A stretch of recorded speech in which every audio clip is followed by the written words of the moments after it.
दरअसल नए कानून में वक्फ बाय यूजर को लेकर यह साफ साफ लिखा है कि जो भी वक्फ बाय यूजर प्रॉपर्टी रजिस्टर्ड है वो प्रॉपर्टी वक्फ ही रहेगी, यानी उनको डीनोटिफाई नहीं किया जाएगा।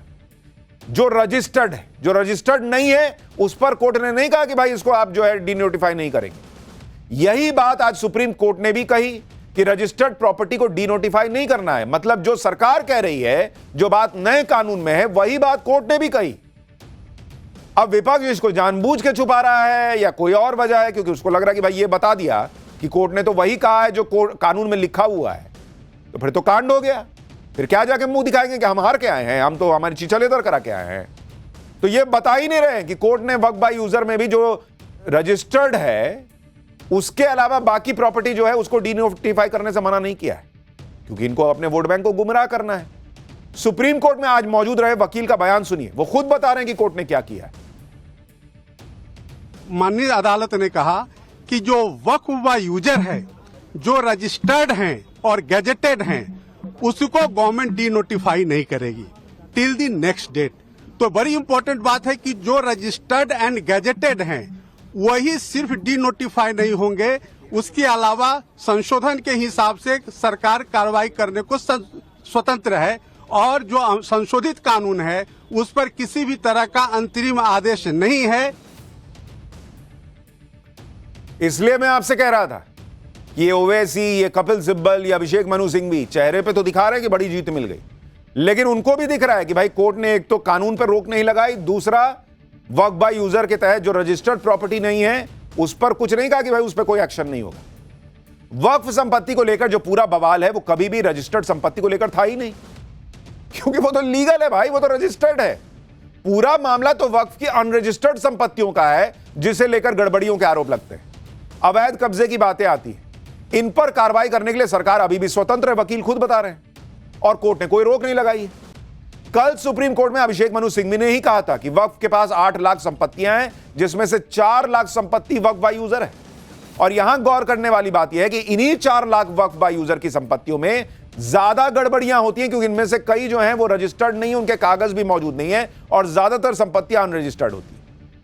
आप असदुद्दीन ओवैसी का पुराना बयान सुन लीजिए, वो खुद बता रहे हैं कि यूपी में वक्फ की जमीनों का क्या हाल है, कितनी जमीन रजिस्टर्ड है, कितने के पास कागज है। सुनिए ओवैसी बता रहे हैं। ये अगर कानून बन जाएगा, उत्तर प्रदेश में 1,21,000 वक्फ की प्रॉपर्टीज है, 1,12,000 के पास कागज ही नहीं है। वक्फ बाय यूजर खत्म हो गया तो जायदादें कौन लेगा? वो जायदादें कौन लेगा बताओ? तुम्हारे पास लीगल उसके ऊपर इख्तियारी नहीं होगा, कोई भी घुस जाएगा। वक्फ बाय यूजर निकाल दिए। यानी ओवैसी खुद बता रहे हैं कि उत्तर प्रदेश में 90% से ज्यादा वक्फ में की जो संपत्ति है वो वक्फ बाय यूजर है, जिसके कागज तक नहीं है।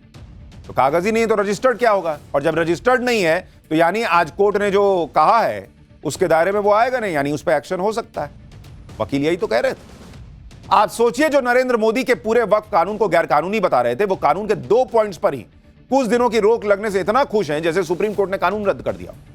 आम आदमी पार्टी के नेता अमानतुल्लाह खान को सुनिए, कह रहे हैं कि जज और वकीलों ने धर्म से ऊपर उठकर साथ दिया है। सुनिए। मैं तहे दिल से शुक्रगुजार हूं आज सुप्रीम कोर्ट का, सुप्रीम कोर्ट के तमाम जजेस का, तमाम वकीलों का, जिन्होंने आज धर्म से ऊपर उठ करके हमारे लिए खड़े हुए, मेहनत की, साथ दिया इस मुल्क को बचाने का। तो मैं आज हम इस फैसले से पूरी तरह से मुतमईन हैं।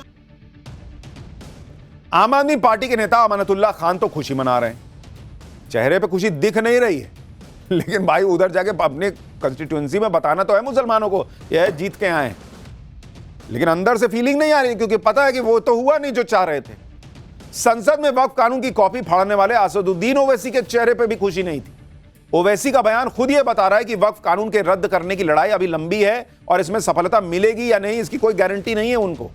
सुनिए एक बार ओवैसी को, और उनका जरा चेहरा देखिए कि कैसे आज सुप्रीम कोर्ट के बाहर उनका चेहरा उतरा हुआ था। के सवाल देखिए, आपको पूरे उस कानून को समझने की जरूरत है। सर, आपने 5 साल प्रैक्टिसिंग मुसलमान का तो रहेगा, अब उसको कौन डिसाइड करेगा? अब कोई महिला है उसको कौन डिसाइड करेगा? तो ऐसे कई उसमें जो अमेंडमेंट्स के जरिए लॉ बनाया गया है, हम उसके आज भी मुखालिफत कर रहे हैं और कल भी अपोज करते रहेंगे। और लीगली हम सुप्रीम कोर्ट में चैलेंज किए, हम उसको उन तमाम चीजों को violation of the fundamental rights मानते हैं। देखिए, बॉडी लैंग्वेज नाम की एक चीज होती है। ये देखिए, ये बॉडी लैंग्वेज संसद में जब फाड़ रहे थे और आज जब सुप्रीम कोर्ट के बाहर बयान दे रहे थे, चेहरे पे तनाव था। भाई, अगर आज सुप्रीम कोर्ट में मोदी सरकार की हार हो गई, इस कानून को जो है कि धज्जियां उड़ गई, तो भाई चेहरे पे खुशी होनी चाहिए थी ना। ना अमानतुल्ला खान के चेहरे पे खुशी है, ना ओवैसी के चेहरे पे खुशी है। वक्फ कानून पर अब आगे क्या होगा ये भी आपको बताता हूं। पहले सुप्रीम कोर्ट में केंद्र सरकार अपना पक्ष रखेगी, जो इसके लिए 7 दिन का वक्त दिया है। फिर 5 दिन के अंदर जब वो सरकार अपना पक्ष रख देगी, तो 5 दिन के अंदर जो कानून का विरोध कर रहे हैं, जो याचिका करता है, उनमें से 5 को कहा गया है कि भाई 5 की ही रिट पिटीशन मानेंगे। तो उनका अपना तय कर लीजिए कौन 5 है, और वो 5 जो पक्ष है वो अपना पक्ष रखेंगे। सुप्रीम कोर्ट ने वक्फ कानून के खिलाफ डाली गई ढेरों याचिकाओं के नंबर को कम करके 5 कर दिया है। सीजीआई की तरफ से कहा गया कि सिर्फ 5 याचिकाएं लेकर आए, सबको सुनना संभव नहीं। कोर्ट ने दोनों पक्षों से कुछ वकीलों के भी नाम तय करने को कहा है जो कोर्ट में पक्ष रखें। कोर्ट की तरफ से कहा गया है कि अगली तारीख में अंतरिम आदेश दिया जाएगा। वक्फ कानून पर सुनवाई के दौरान सुप्रीम कोर्ट में पुरानी वक्फ संपत्तियों को लेकर भी दलीलें दी गई। कपिल सिब्बल ने कहा कि वक्फ सैकड़ों साल पुराना है। अगर वक्फ संपत्तियों का रजिस्ट्रेशन किया जाएगा तो 200-300 साल पुरानी संपत्ति के कागज कहां से लाएंगे बॉस? अब गजबी बात है ये। जिस जमीन पर मन किया उसको वक्फ घोषित कर दिया, लेकिन कागज नहीं है इनके पास। पब्लिक कह रही है कि पहले जब सीए एनआरसी आया तो बोले कागज नहीं दिखाएंगे, अब जब वक्फ की बात हो रही है तो कह रहे कागज कहां से लाएंगे। तो मतलब कागज नहीं दिखाएंगे कि अपार सफलता के बाद अब कागज कहां से लाएंगे का गाना शुरू हुआ है। कागज कहां से लाएंगे भाई, कह रहे हैं। भाई, कभी आपको सोचना पड़ा कि इस तरह से देश चलेगा कि कैसे चलेगा हिसाब, कि कोई कागज नहीं देंगे लेकिन यह संपत्ति मेरी हो गई। इस तरह की दलीलें अयोध्या के राम मंदिर की सुनवाई के दौरान तब कहां चली गई थी? उस समय तो प्रभु श्री राम के होने के प्रमाण मांगे जा रहे थे। प्रभु श्री राम सनातन के सबूत मांगे जा रहे थे। 200-300 साल की बात नहीं थी।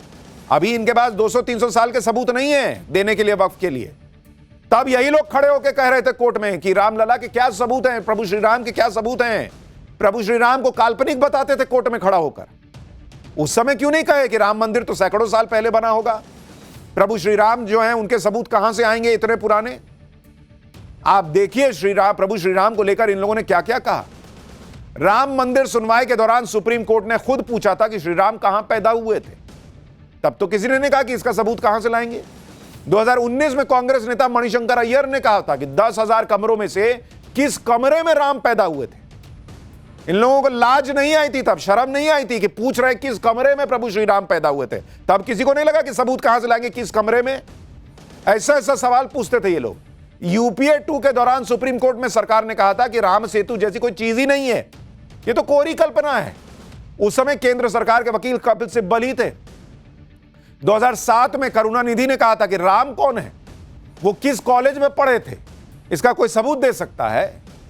यानी हिंदुओं से इनको बात बात पे सबूत चाहिए था।